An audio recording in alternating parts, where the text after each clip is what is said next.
Corona महामारी की दूसरी लहर से जूझने के बाद भारत में हालात अब सामान्य होने लगे हैं, पर कोरोना के डेल्टा प्लस वेरिएंट से चिंता बढ़ने लगी है। बताया गया है कि डेल्टा प्लस वेरिएंट वैक्सीन और इम्यूनिटी दोनों को चकमा दे रहा है, लेकिन इन सब के बीच एक ऐसी खबर आई है कि भारत में बनी कोवैक्सीन डेल्टा प्लस वेरिएंट पर भी असरदार है। भारत बायोटेक द्वारा विकसित कोरोना वैक्सीन कोवैक्सीन को अमेरिका के नेशनल इंस्टीट्यूट ऑफ हेल्थ ने कोरोना के अल्फा और डेल्टा वेरिएंट के खिलाफ प्रभावशाली पाया है। NIH ने कहा है कि 2 अलग-अलग अध्ययनों से पता चला है कि कोवैक्सीन से मिली एंटीबॉडी SARS-CoV-2 के अल्फा और डेल्टा वेरिएंट के खिलाफ बढ़िया काम करती है। समाचार एजेंसी PTI के अनुसार अमेरिका के इस टॉप हेल्थ रिसर्च इंस्टीट्यूट ने यह भी कहा है कि कोवैक्सीन एक सुरक्षित वैक्सीन है।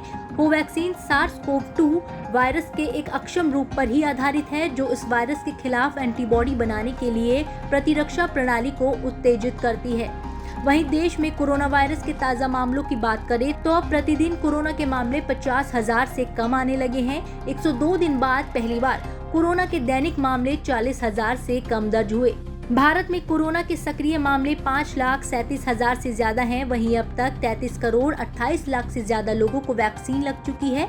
कोरोना के अब तक कुल केस को लेकर आंकड़ा 3 करोड़ 3 लाख के पार पहुंच चुका है।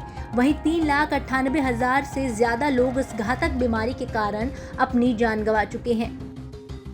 देश में कोरोना की दूसरी लहर की रफ्तार अब भले ही धीमी पड़ गई हो, लेकिन तीसरी लहर की संभावना का डर अभी भी बना हुआ है। एक्सपर्ट से लेकर सरकारें अभी भी अलर्ट मोड पर है और कोरोना वायरस से निपटने के लिए केंद्र सरकार वैक्सीनेशन पर तेजी से काम कर रही है। भारत में अगर वैक्सीन को लेकर बात की जाए तो अब तक 4 वैक्सीन को इस्तेमाल की इजाजत मिली है। कोविशील्ड, कोवैक्सीन और स्पुतनिक के बाद मॉडर्ना की वैक्सीन भारत में उपलब्ध होने वाली कोरोना की चौथी वैक्सीन बन गई है। बता दें, भारत ने कोरोना वैक्सीन को लेकर एक नया वर्ल्ड रिकॉर्ड भी बनाया है। भारत में जनवरी 2021 में कोरोना वैक्सीन देने की मुहिम की शुरुआत हुई थी, जिसके बाद से अब तक 32 करोड़ से ज्यादा लोगों को वैक्सीन की डोज दी जा चुकी है। इस मामले में भारत ने संयुक्त राज्य अमेरिका और ब्रिटेन को पीछे छोड़ दिया है। केंद्रीय स्वास्थ्य मंत्रालय ने डेटा जारी कर इस बात की जानकारी दी है।